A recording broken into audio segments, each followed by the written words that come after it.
In this video, we're going to be looking at externalities.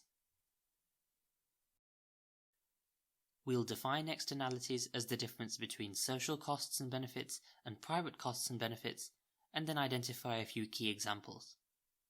For any economic activity, there are costs and benefits involved. We call all the costs involved with that activity the social costs, and all the benefits involved with that activity the social benefits. We can break down social costs and social benefits even further. This is because every activity has private costs, that is, costs of an activity faced by groups directly involved in that activity, and clear private benefits, the benefits of an activity that are enjoyed by those directly involved. For example, driving a petrol car has private costs faced by drivers, such as the cost to refuel and maintain their vehicle.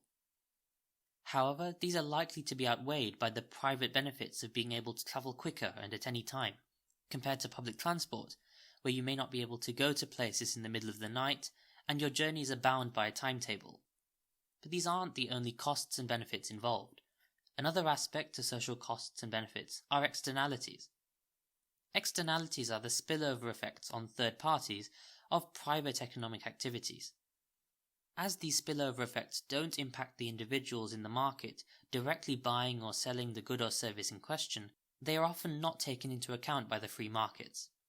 Externalities come in two forms, positive and negative. Going back to our example of driving a petrol car, the pollution that's created can have long-lasting health impacts on people living nearby. In fact, around 6 million over 65s in England are at risk from asthma attacks and lung damage due to toxic air pollution. This is a clear external cost, or negative externality, involved with driving. Another example of a private economic activity is deciding to stop smoking. This private decision by an individual has many social benefits, such as the private benefits of saving money that would have gone towards buying cigarettes, and improved lung health as well.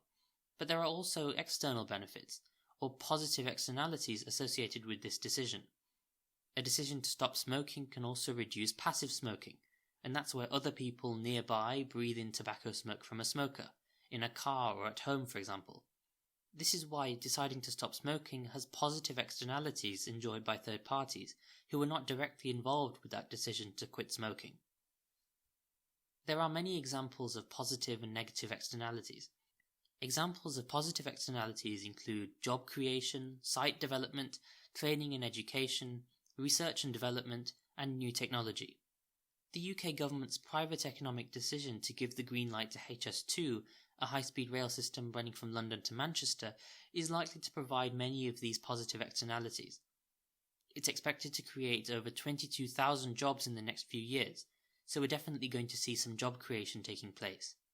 Building the railways and the train stations will require skilled architects and construction workers, and so there are going to be ample training and education opportunities for people to improve their skill levels to get involved in the construction phase. Developing the new rail system and maximising efficiency has required and will require research and development to develop new technologies and production methods, both of which may be repurposed in future infrastructure projects, providing an external benefit not only now but in the years to come as well. Examples of negative externalities include traffic congestion, noise, air and water pollution, overcrowding, resource depletion, and waste accumulation. HS2 suffers from these as well.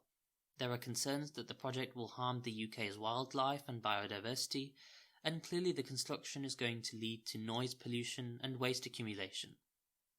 The government's decision to continue with this plan is a sign that they believe that after taking into account all the private costs and benefits and all the positive and negative externalities, the project would still bring a net benefit to the UK economy.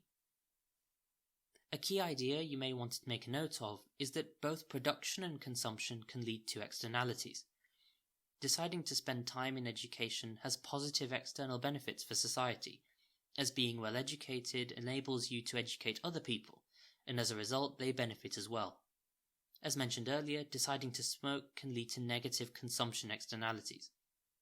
Producing goods and services can also lead to externalities. For example, planting apple trees provides nectar for bees which beekeepers can benefit from. Finally, production processes that involve emitting pollution can lead to negative externalities on the health of people living nearby. We've reached the end of the video now.